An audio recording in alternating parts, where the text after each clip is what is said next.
Bienvenue à cette édition spéciale de Transpoésie au Salon du Livre 2S LGBTQAI+.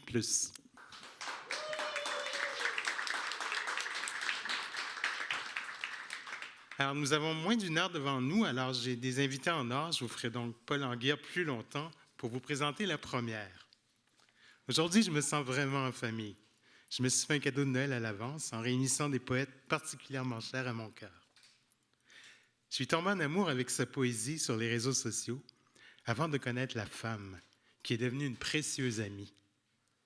Elle est pour moi une grande source d'inspiration et bien plus encore. Elle m'a pratiquement mise au monde.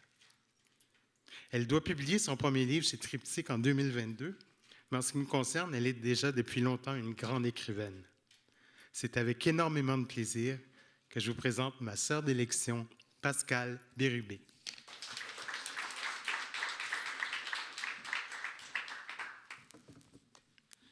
Bonjour. Je vais faire ça assez simple. Je vais lire des fragments de trois de mes plus récentes créations. Donc, ma suite, Statement Piece, dans Moebius numéro 165. Ma suite, Meilleur espoir féminin, dans le Lettre québécoise. Puis, une première lecture de mon texte « Une bonne femme » dans le collectif Libérer la culotte, que je n'avais pas encore eu la chance, je crois, de performer sur scène. Donc, je commence avec Statement Piece.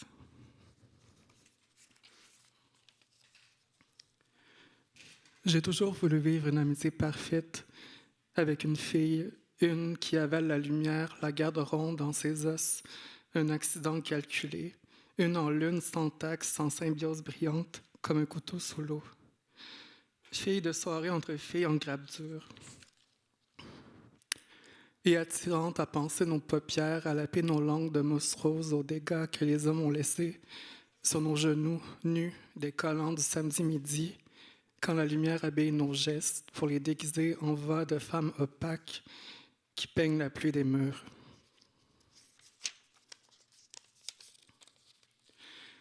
Je trouve une fille dans les soirées de femmes au corps parfait, leur bouche pleine de drames, où elles se rongent la gorge dans des maisons déposées sur les terrains comme des paumes crémeuses.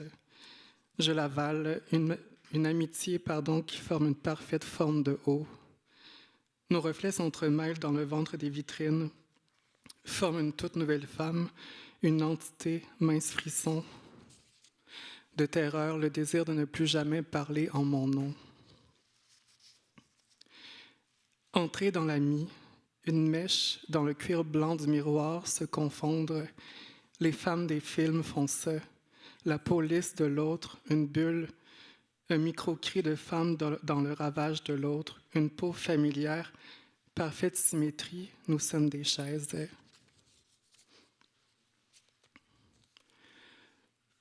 Nous apprenons à bouger comme une femme fascinante, pour oublier que nous avons des mères, que nous venons nécessairement d'une autre femme, les bijoux de la plaie à l'hygiène douce d'une autre. Je cherche ma vraie bouche dans l'amitié, je cherche qu'on me fasse l'amour comme une amie. Une tante familière, je pourrais me glisser, être un bracelet à noyer dans les artères d'une fille qui nage vers les ombres nuageuses de mes seins. Les gestes sont installés en performance. Nous cherchons toujours l'air de l'autre, en levant les drapeaux de nos draps, les éventails de nos lacs. Les autres femmes continuent à rouler doucement, à faire ronronner les bruits robotiques d'un instrument de nettoyage endormi dans l'effort d'être une femme. Nous gardons une tête d'avance sur toutes les autres. Je veux cacher la fille que je suis derrière une amie et porter l'amie. Les objets que nous touchons éclairent nos morts vertes. Le spectre d'être une femme seule, l'idée qu'être une femme ne servait à rien du tout, si ce n'était pas devenir le double d'une autre fille qui portait ses dents à son cou, fière de suffire au battement de ses cheveux. Pourquoi les brillants de la solitude? Pourquoi être une étape mortelle? Si ce n'est qu'une autre juge nos corps, avec tout l'amour du monde, faire regretter à nos mères l'effort pratiqué. Je déteste toutes les femmes qui disent être heureuses dans la solitude. Je déteste leur tranquillité résignée. Comment elles arrivent à juste être présentes sans demander quoi que ce soit de plus pour apaiser tout ce qui fait mal. Tout ce temps à attendre à travers la vie, avant de mourir, de disparaître enfin et de devenir une idée, quelque chose qu'on peut garder sur un disque dur ou dans le noir des yeux d'un agneau.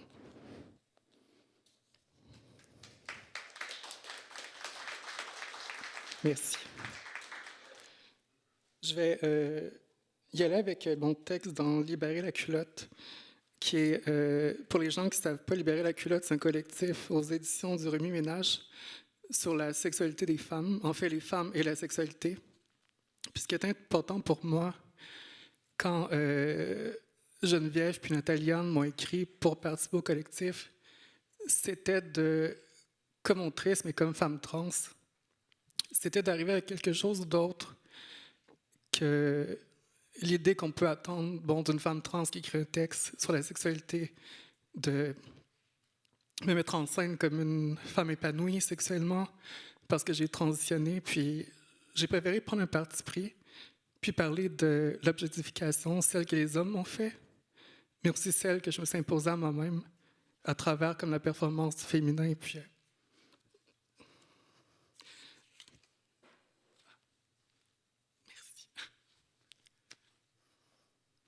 ce sera pas très long, j'ai juste trouvé le texte.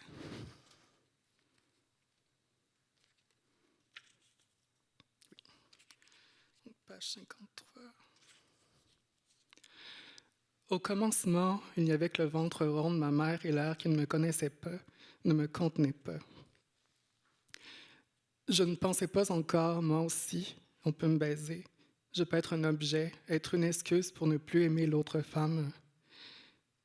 J'aimerais revenir à cet état d'avant la naissance, même si j'ai travaillé fort pour être une vraie femme adulte qui peut donner du plaisir et repartir, les cheveux droits étalés sur le dos, scintillante comme un long ongle de cristal.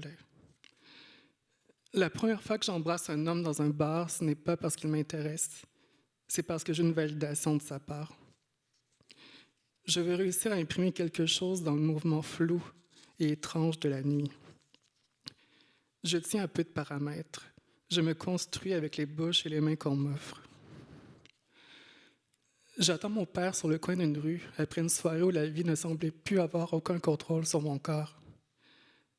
Un homme à vélo me demande « Mademoiselle, vous chargez combien ?» Je porte des jeans et une chemise. Je ne suis pas maquillée du tout. Je ressemble à tout ce qu'un homme peut s'imaginer d'une très jeune femme qui ne connaît rien du sexe, ou du danger de dire oui à un inconnu qui veut fourrer sa tête entre ses cuisses. Mon père arrive, j'entre dans son auto, au banc de cuir rassurant et je pense aux hommes. Je pense à comment je suis en train de devenir une fille normale à qui on offre de l'argent pour avoir la chance de la toucher. Un homme me fait l'amour. Je n'implique pas mon action là-dedans parce que j'étais nerveuse et que je suis restée étendue dans son lit tout habillée comme une poupée en silicone. Il entre, se retire, puis me demande la permission de se réinsérer une autre fois, puis je m'endors. Le fait qu'il veuille me pénétrer 2 fois me fait croire que je suis bonne et méritante, qu'il m'est possible, seulement par mon corps dans son lit, d'annuler tout ce qui existe dans sa vie présentement. Le lendemain, je ne sais pas si ma présence est douloureuse ou fébrile, mais je peux maintenant dire que j'ai couché avec un homme. Je peux écrire sur ça, je peux en parler à des amis, je peux y penser, m'imaginer que je suis un peu plus mature et femme. Je fais des choses, je pose des actions quotidiennes. Il y a encore un peu de sa queue qui se contracte et se brise en moi. Je me maquille et sa respiration scintillante scintille autour de mon cou. Je la porte comme un collier que je n'ai pas envie de ranger tout de suite, même s'il ne m'appartient pas. Je me sens obscène avec l'arrivée du sexe dans ma vie. Peu importe ce que je fais, j'ai l'impression que tout de moi est visible, que l'intérieur de mon corps est retourné vers l'extérieur. Une femme qui porte sa peau d'après le sexe dans les mains comme une preuve. Le jour où il me dit que c'est assez, je deviens une trace de mascara mouillée dans le reflet d'une vitrine de taxi. Je suis en train de me faire laisser pour vrai. Je suis en train de vivre le deuil d'un visage, d'une voix, de ma propre présence dans l'appartement d'un garçon. Le jour se dégrafe lentement de toute surface et je suis une fille avalée par la bouche liquide du ciel. La pluie rend mon corps pesant et mes cheveux mouillés gardent mes épaules basses, mon cou très long et insistant. C'est peut-être parce que c'était l'été, que la peau de mes cuisses collait ensemble. C'est peut-être que la pluie étirait un peu trop mon chandail blanc et présentait les détails de ma poitrine. J'ai raté tous les autobus que j'aurais dû prendre et je me suis mise à marcher puis à courir jusqu'à ce que je me retrouve dans la circulation dense et qu'une voiture s'arrête. Un jeune homme me demande si j'ai besoin d'un lift et je dis oui. Avant de me débarquer au point que je lui ai indiqué, il me demande s'il peut voir mes seins. Je baisse les yeux et je peux voir que la toile de ses culottes courtes est un peu surélevée entre ses cuisses. Je dis que non, que ce n'est pas possible, mais je lui fais remarquer qu'il peut déjà voir mon soutien-gorge à travers mon chandail, comme ça me pardonnait de ne pas aller plus loin. Je suis un peu inconsciente pour faire ça, un peu flottante dans les règles qui décident du désir. En sortant de la voiture, je me sens insipide, mais pleine de ce frisson qui habite les filles qui savent les choses du sexe, qui ont ce pouvoir sur les hommes. Les faire bander, leur faire demander les pires choses, puis se sauver pour de nouveaux êtres petites et intacts contre le sein de la mère. Ce n'est pas de le faire qui m'excite, c'est de savoir que j'aurais pu le faire. Je couche avec un photographe de mode qui est aussi un agresseur sexuel, mais je ne le sais pas encore. Ça ne se sera que des années plus tard. J'espère secrètement qu'en couchant avec lui, il puisse voir ce que j'ai de plus spécial et devenir sa muse. Je suis conne de penser ça, mais au moins, je peux maintenant dire que je sais ce que ça fait d'être nue dans un grand loft industriel. Plus tard dans la nuit, il m'embarque dans sa voiture pour aller chercher à manger, et mes yeux se fixent sur ses cuisses, dans ses pantalons en coton watté de marque. Je pourrais baisser la tête et ouvrir ma bouche. Je pourrais en faire plus, mais je lui souris timidement.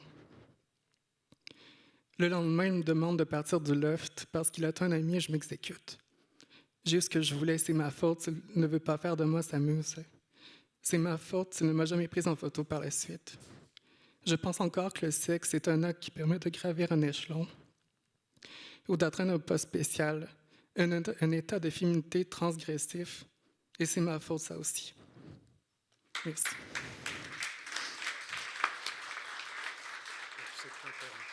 C'est tout. Merci. Pascal Bérubé.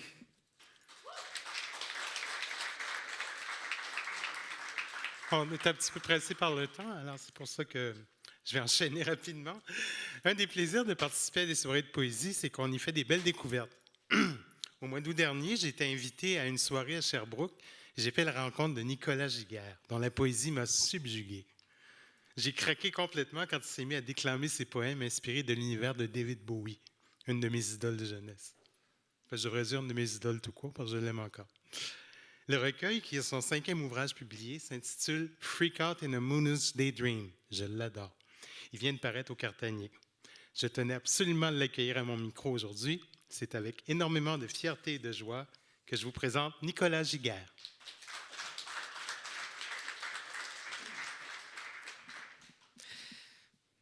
Merci beaucoup, Pascal, pour l'invitation, pour la belle présentation aussi. Merci à Denis Martin, à tout le monde aussi, pour avoir organisé ce beau, très beau, donc, Salon du livre. Donc, je vais vous lire, en fait, une section du recueil « Freak Out in Moon-Aged Daydream ». Is this love?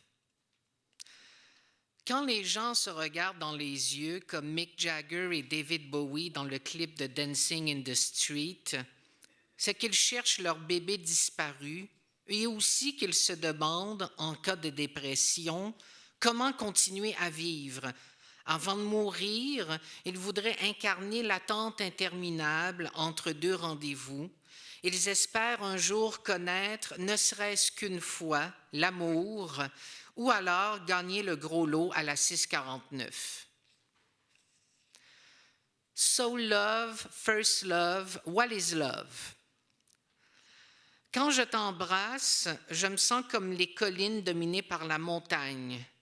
En juger par ta démarche, tu dois vivre avec un roi de la brillantine qui se donne des airs importants parce qu'il s'habille chez Old Navy et qu'il connaît par cœur les paroles des chansons de Madonna.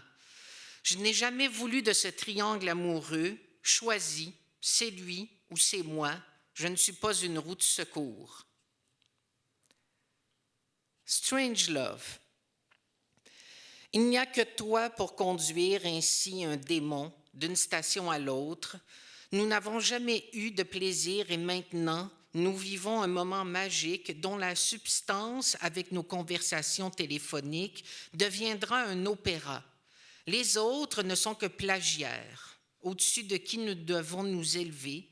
Je te regarde, j'admire ton visage auréolé de désespoir et je me demande si tu vois les choses à ma manière.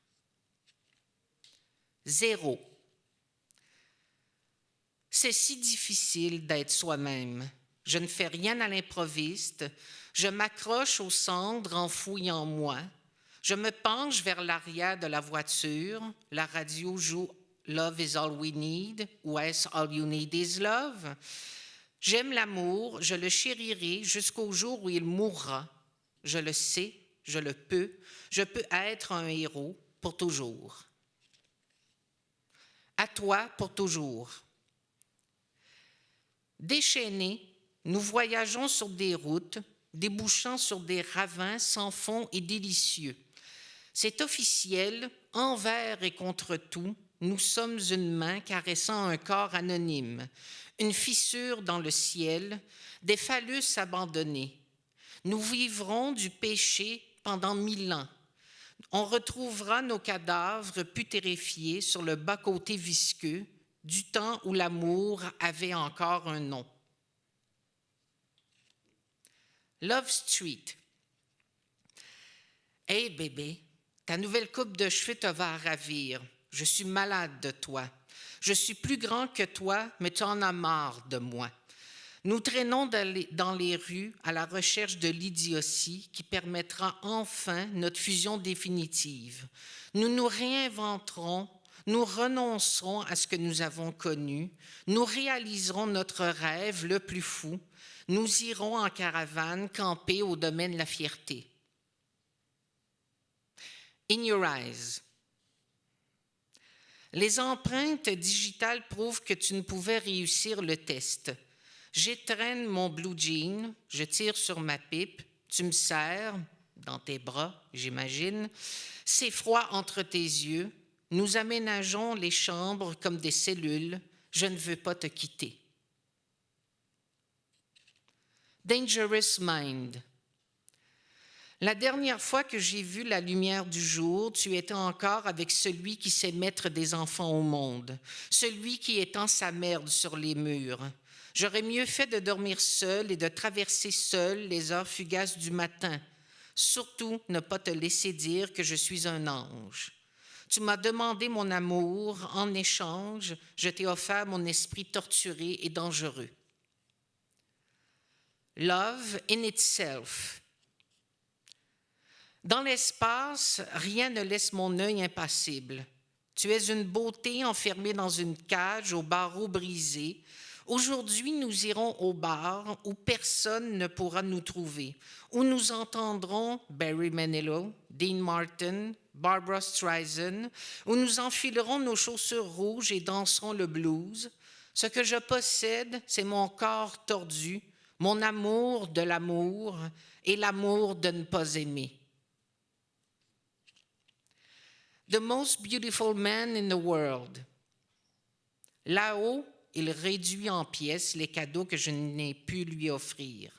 Le jour où j'ai fait sa rencontre, il buvait du lait dans un salon de glace. Depuis une semaine, imbécile heureux, absent à ses besoins, il avait gagné 1 million de dollars et participer à une exécution. Crimes of passion. Si tu prends la hache, ce n'est pas moi que tu tueras. Ce sera toi et la gloire et la célébrité et la gloire. Je suis durement puni de t'aimer. Autrefois, quand j'étais petit, ma mère cuisinait ce crime que j'adorais, celui de tes yeux. Oui, je le veux. Ma place est auprès de toi, là où les bébés rampent dans la rue en pleine heure de pointe. Nous sommes deux hommes qui parlent pour éloigner l'ignominie qu'est notre amour, si neuf et si vaste qu'il excède les limites de notre cerveau. L'amour est toujours négligent dans ses cibles, jamais dans la mort. Chantage émotif. S'il te plaît, reste et marche avec moi sur la frontière de l'immoralité. Tu sais que j'obtiens toujours ce que je désire. Hell yeah, que c'est vrai. Nous serons des héros noyés dans le vin rouge et les médicaments périmés. I'm in the mood for your love and murder especially. Le jour rit au visage de ceux qui, maladroitement, déboutonnent leurs chemises, se lèchent les lobes d'oreilles, synchronisent leur langue, se plaquent contre les bibliothèques dans les rez-de-chaussée de la ville. Pour m'encourager, tu lèves les yeux vers moi. Tu as l'air fatigué. Moi, ça va. Demain, je placerai de la dynamite sous les lits de tout le monde, y compris le nôtre. Il y aura de la douleur. Le lyrique. Je suis instruit, mais je déteste l'écrire. Je réprime chaque élan de mon cœur. C'est le seul moyen de conserver une santé mentale. Ce savoir me fait mal. Je pourrais tomber amoureux de toi ou d'une ligne droite, même d'une diagonale, puis me briser et pleurer jusqu'à ce que mon âme soit drainée. Spleen de Paris. En larmes à cause de la foudre, des éclairs, de la foudre encore, je grimpe les hautes échelles dans Mario Bros. Rien n'égale le réconfort que me procurent ces plateformes où je parle dans les ténèbres. Je ne possède aucun livre, j'ai le regard vide, je suis paralysé. C'est la mort, tu m'as quitté. Achy Breaky Heart. Ensemble, nous sommes seuls, même dans la parole. Je garde le passeport, tu peux avoir les embrayages tristes, il ne reste rien à voir, je le jure, sur la tête des astronautes, pas même des cendres fumantes, désolantes, plus bleues que tes yeux, c'est le paradis. A sort of fairy tale. Il était une fois, nous étions amants, pouvions-nous seulement nous comprendre? Un détail nous ramenait à la souffrance et nous perdions le contrôle. Peut-être nous mentions-nous? Il aurait mieux valu baisser la garde. Nous nous battions, obnubilés par le désir d'achever la saison des morts, endormis côte à côte dans un lit en feu. The World Series of Love. Jour après jour, je persiste en l'état d'amour. Et jour après jour, on me foule aux pieds. J'embrasse seulement où il faut, quand le ciel ou la mode l'exige. Je maintiens mon image sombre et haïssable, mais maintenant, j'ai le blues de larmes encore fumantes. The Everlasting Now, Everlasting Love. Vous le reconnaîtrez quand il viendra, où que vous soyez, quand il jettera son dévolu sur vous, quand il vous imposera ses croyances, qu'il vous suivra dans la rue, même si vous le prenez mal, même si vous ne bandez pas, lui n'est jamais en panne. L'amour détruit toujours ceux qui sont sans défense. Chanson d'amour sur un air de The Cure. Je marche à tes côtés en joie. Je suis en vie en toi, mais rien ne t'empêchera de partir, pas même la pluie dans mes yeux.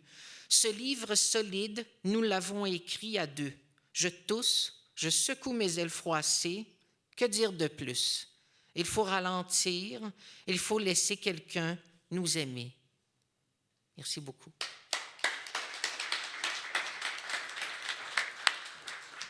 Merci infiniment, Nicolas Giguère. Alors, quand je vous disais qu'on était en famille, ma dernière invitée est mon autre sœur d'élection. C'est pas facile de la présenter parce qu'on se connaît trop bien, parce que vous la connaissez aussi, et parce que je suis pétri d'admiration devant tout ce qu'elle a accompli. Actrice, poète, romancière, militante, elle n'en finit plus d'écrire des pages d'histoire et d'ouvrir des portes pour les générations qui nous suivent. Son premier roman, La fille d'elle-même, remporte un succès retentissant et sera bientôt porté à l'écran. Elle a aussi publié 2 recueils de poèmes tout à fait admirables. J'ai l'impression de la connaître depuis toujours, puisque nous nous sommes connus à l'époque où nous amorcions toutes les 2 notre transition. Il y aura 10 ans le printemps prochain.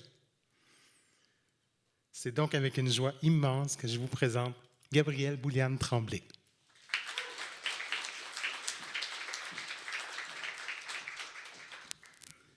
Merci, mon Dieu. Le temps passe vite. Déjà 10 ans. Alors, je vais vous lire un extrait que je n'ai jamais vraiment lu. C'est un long extrait de La fille d'elle-même. Je pense à cet homme trans tué par 2 femmes qui l'avaient hébergé. Des effluves de plats concoctés dans les cuisines amoureuses me parlent de quelqu'un qui aime quelqu'un d'autre. J'espère que cette époque d'amour sur la pointe des pieds tire à sa fin. J'essaie de reconnaître la femme travestie par l'alcool qui me fait face dans le miroir des toilettes des restaurants. Je pense à tout ce que je cache, ma tristesse, ma poupée sous l'oreiller. Ça m'arrive de pleurer quand le barman refuse de me donner à boire parce que j'ai trop bu. Je ne sais plus où me poser. Je suis une étoile qui file dans trop de ciel à la fois. J'apprends à apprécier les traversées de la ville en taxi quand je retourne à mon appartement, ou plutôt à ma cabane dans les arbres, comme j'aime l'appeler. La poésie de ce cubicule apatride me devient familière. Diurne ou nocturne, les trajets me renvoient dans un état méditatif particulier. Les soirs et les nuits sont propices à la mélancolie. Je repense à ce dont aurait eu l'air ma famille si je n'avais pas été une femme trans. Il m'arrive de pleurer en espérant que mes larmes goûtent le fleuve de cette enfance que j'ai lâchement abandonnée. Je souris par courtoisie aux hommes comme à quelqu'un qu'on ne veut pas trop connaître. Je souris pour maquiller mon visage. À l'approche d'une autre rencontre, j'espère que ce gars-là va m'enlever Guillaume du cœur, comme les dentistes extraient les dents pourries. Ça les surprend quand je leur demande de me frapper et que les larmes arrivent après seulement 1 ou 2 gifles. Il faut que je l'enterre sous d'autres corps, d'autres parfums, d'autres voix, d'autres douleurs. C'est dans la douleur que je brille, c'est dans la douleur que je reprends ma place au firmament. On m'offre du whisky sans glace et je leur montre mon plus doux visage. Je m'abreuve à même leur peau pour sauver la mienne. Je redoute les paires de talons hauts dans l'entrée qui ne sont pas les miennes, mais le présage d'un désastre sentimental. Je ne sais plus comment est le monde. Je me suis coupée de lui depuis je ne sais quand. Je ne fais que passer avec mes échardes et ma tristesse colossale. Je pense à cette femme trans travailleuse du sexe à Mexico City, tuée par balle par un de ses clients. C'est dans un bureau de psy que je devrais être, pas entre leurs jambes. Ils aiment secrètement que leur torse soit le berceau de ma fatigue et de mon désenchantement. On aime croire à cette sécurité qui s'offre un soir où l'on a bu un verre de rhum de trop. On aime recueillir les choses que la mer a rejetées sur le rivage. Je me souviens des bois qui m'accueillaient et ne me jugeaient pas, qui plutôt me prenaient la main à toutes ces mains tendues, intangibles, offertes par habitude et non par amour. Je me souviens de ce chemin de terre qui se dérobe en plein cœur de cette forêt mystérieuse et qui m'a hypnotisée au point où un beau jour d'école, j'en suis tombée d'une clôture. Je pense à ce village que je m'étais promis de construire sous les sapins, à tous ces éclopés qui m'attendent dans la promesse boiteuse et qui, depuis une décennie, ne trouvent pas le moyen d'élaguer leurs racines. Je pense à l'accident de voiture, aux vies si fragiles et aux relations qu'ils sont encore plus, aux effusions de sperme tristes, aux oreillers détrempés des nuits trop longues, à l'acharnement des abeilles sur le cadavre des fleurs. Bon, je vais venir, tourne-toi de bord, ton sexe m'empêche de jouir. Ça m'arrive de les envoyer promener la rage aux lèvres et pourtant c'est à moi que j'en veux. Mes amours ne peuvent être spontanées, elles sont du ressort de la programmation, elles dépendent des phases de la lune, elles relèvent des calendriers. Et j'émerge de leur chambre après avoir passé toute une nuit enroulée dans leurs bras et leur silence. Dans les rues, le soleil me fait plisser les yeux. Je ne retourne jamais vraiment chez moi. Je suis dans un all man's land. Je n'atterris pourtant nulle part. Depuis des mois, je ne fais que creuser dans leur lit des excuses pour ne pas être seule. Je veux me tenir loin de ce qui me tue. Mais comment s'éloigner de soi-même? Parfois, je me dis que ce serait plus facile de me noyer, de me pendre ou de me tirer une balle. Dans ces moments, je m'engouffre dans leur gueule, la tête la première, et je suis soulagée de ne plus devoir penser à quoi que ce soit. J'enfouis mon visage dans la fourrure de leur torse, cette forêt habitable, et je les remercie d'être des terriers temporaires. Parfois, il n'y a pas de musique chez eux. J'ai le temps de me sentir mal pour ma mère qui m'aide à payer mon loyer parce que je ne travaille qu'à temps partiel dans une petite pharmacie du quartier Hochelaga. Dans ce silence, je m'entends penser et je panique. Je les entraîne avec moi dans les profondeurs du marasme. La déception arrive quand je comprends que ni eux ni les autres peuvent m'apprendre à me conjuguer avec le monde. Je m'accroche à mon reflet dans les vitrines des boutiques. Je suis à la recherche des preuves que j'existe. J'envie les personnes qui n'ont pas à le faire. Je dois me retrouver, déployer tous les efforts comme on le fait dans les battues à la recherche d'enfants perdus. Je pense à cette femme trans assassinée en Inde. C'est peut-être moi que j'essaie de rencontrer derrière les moustaches, les cols de chemise boutonnés jusqu'à la gorge, les tatouages. C'est peut-être moi que j'essaie de retrouver sous les crayons de cire éparpillés sur la table, les enfants à les chercher à 16 heures tapantes ou derrière la femme qui sait. Nous avons parfois créé un monstre d'amour qui perd de ses yeux d'enfant blessés. Nous avons créé des chimères partout où nous sommes passés. Je déambule sous la ville de wagon en wagon, cerné jusqu'aux genoux, les sourcils froncés. On m'aime de 9 à 16 heures, même si on enlève nos souliers, on finit toujours par salir la maison. Quand je retourne chez moi, je me demande si l'amour des geais bleus et des ours ne m'aurait pas plus comblé que le leur. Je me dis que l'on devrait avoir un psy assigné à notre naissance, au sortir de notre mère, ou du moins dès qu'on reçoit le premier coup de poing de la vie. Je me demande pourquoi la chaleur de l'autre m'est si cruciale alors que j'ai passé mon enfance dans l'eau glaciale du fleuve. Je me demande où se dressera le mur et s'il sera assez haut pour me décourager. On me dépose dans le creux de leurs paumes. On ne me cerne pas vraiment.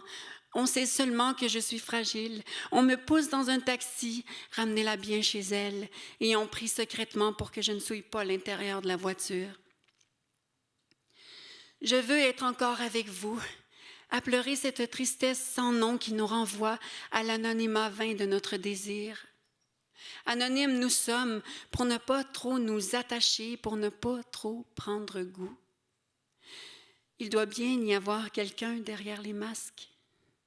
Et je voudrais vous oublier, que vous glissiez sur moi comme l'eau perle sur les plumes des canards. C'est injuste qu'une simple rencontre reste dans ma vie pour toujours. Je pense à mes phalanges osseuses qui tentent de les retenir, au déchirement des os à l'aube. Je pense à ma résurrection dans le parc, au bruit des chiens qui aboient et des joggers qui s'essoufflent, au grain de sable incrusté dans les cuisses des rencontres, au bruit des plaies qui s'ouvrent sur des réponses. Je ne sais pas combien de fois on m'a retourné en exigeant un remboursement. Combien de fois j'ai répondu à mon nom avec un enthousiasme canin. J'ai aussi la fougue de la chatte, l'envie de partir quand on s'apprête à me prendre. Je pense aux lettres que je leur écris pour les garder près de moi, aux larmes entre les mots, entre les lignes, aux visages qui se déforment sous la pluie, aux cris que l'on n'entend plus par habitude. Je pense au col de manteau que l'on tire pour repousser le départ. Je pense aux genoux avant l'éraflure du béton qui saigne du découragement des villes et de la lassitude des campagnes. Merci. Gabrielle Bouliane-Tremblay.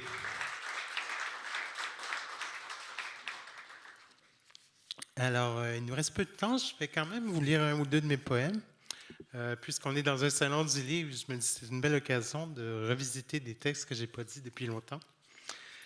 Alors, le premier est tiré de mon seul recueil à caractère érotique, un érotisme entièrement fantasmé dans mon cas, qui s'intitule « 27 variations sur le thème du désir ». Et le titre du poème est « Éblouissement ».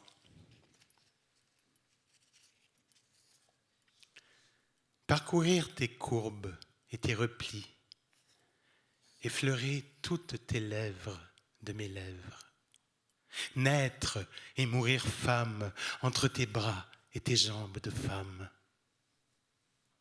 Je gravirai tes monts splendides avec mes dents, avec ma langue, jusqu'à tes sommets délicats et roses. Je donnerai le sein à ta bouche si rouge et nous naîtrons l'une de l'autre. Je lâperai tes cuisses et tes aines mouillées pour m'enivrer de ton désir. J'embrasserai des yeux l'origine du monde. T'envahirai de mon souffle brûlant par ta fente éblouie. Sentir ton âme qui palpite dans mes seins douloureux, ma vulve fontaine, mes paumes qui enserrent tes hanches. Quand tu te blottiras dans ma chair, sous mes tropiques, dans la moiteur et la chaleur de mes fluides, quand tu me boiras à ton tour, je perlerai tout doucement jusqu'au bouillonnement de nos sangs mêlés. Nous deviendrons créoles, jouissant l'une de l'autre. Ma jumelle, ô mon ardente maîtresse, je te porte depuis longtemps. Quelquefois, je te sens qui pousse, je sens mes parois qui s'étirent. Tu restes ma prisonnière. Et puis, mon ventre cédera, tu atterriras nue et frémissante, encore couverte de mes glaires, dans mes bras alanguis. Nous mordrons dans nos fruits et lécherons nos larmes. Nos peaux seront si douces, enveloppées l'une de l'autre. Je me donnerai à toi jusqu'au mystère ultime. Je te prendrai jusqu'au dernier frisson. Nous gravirons les cimes de nos orgasmes avec des râles d'agonisantes. Mon ami, mon âme, mon aimé. Dans la violence de nos étreintes, je nous vois doucement nous évanouir, aveuglés par tant de lumière. Nous nous respirerons à peine d'un seul souffle ténu. Ton vagin s'enfoncera dans mon ventre, j'aurai ta peau laiteuse et tes cuisses si tendres et ton pubis de soie. Quand je m'accomplirai en toi, dans la fusion de nos jouissances, nous entrerons dans l'étrange pays où le désir s'endort. Nous nous reposerons. J'habiterai ton corps, soror, la mort. Merci.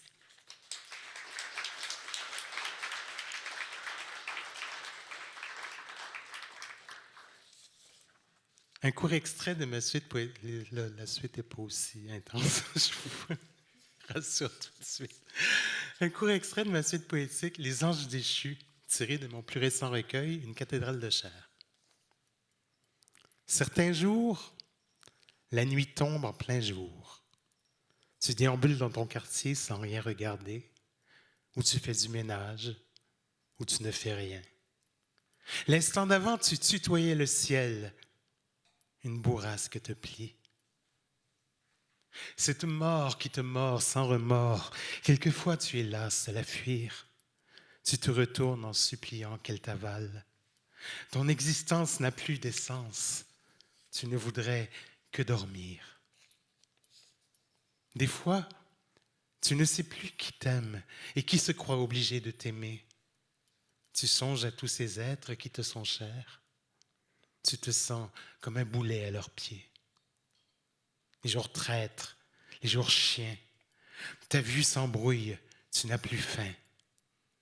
N'oublie pas ton adresse quand tu rentreras dans tes mots.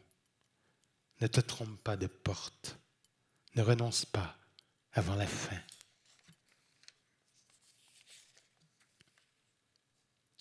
Quelquefois, ça te prend tout à coup dans la rue en plein jour.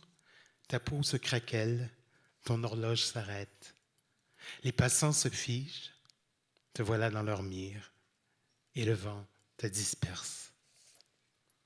Tu es tellement nu, sans pieds ni mains, la soif te rend muette, tu n'as plus de paupières. Le monde est un manège, pour toi seul, immobile. Asphyxié d'un trop plein d'air, tu étreins le vide, il t'aspire peu à peu. Tu disparais par petits bouts. Il a suffi d'un souffle. Quelqu'un a pris tes clés. Tu n'as plus de chez toi. Tu ne possèdes rien que ta robe trouée. Une mémoire qui s'écaille. Un peu de cendre dans ton sac. Un tube de rouge à lèvres. Un mince espoir de survivre à l'hiver.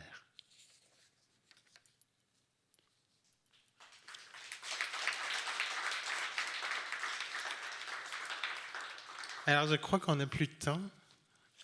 Donc, il ne me reste plus qu'à vous remercier infiniment. Merci beaucoup pour votre présence, pour votre écoute. Merci au Salon du Livre d'US LGBTQAI+, de nous avoir accueillis. Merci à Fierté littéraire et à ses commanditaires, à Denis Martin-Chabot et à Claude Lalande, à la Comédie de Montréal. Merci surtout à mes formidables invités, Pascal Bérubé, on peut les applaudir encore, Nicolas Giguère et Gabrielle Bouliane-Tremblay. Alors, tant qu'à moi, il me reste qu'à vous souhaiter des joyeuses fêtes, une année 2022 plus réjouissante que les 2 dernières. Et puis, malgré les conditions difficiles, parce que c'est encore la pandémie, je vois encore des masques dans vos jolis visages, je ne peux pas voir vos sourires, c'est bien triste. Donc, malgré ces conditions difficiles, je compte quand même présenter quelques soirées l'hiver prochain et au printemps, donc dans la mesure du possible. Alors, surveillez la page Facebook de Transpoésie et puis j'espère vous accueillir en grand nombre. C'est au bistrot Le Sainte-4. Le salon se poursuit demain, j'espère que vous y serez. Et puis, merci encore et puis bonne fin de salon.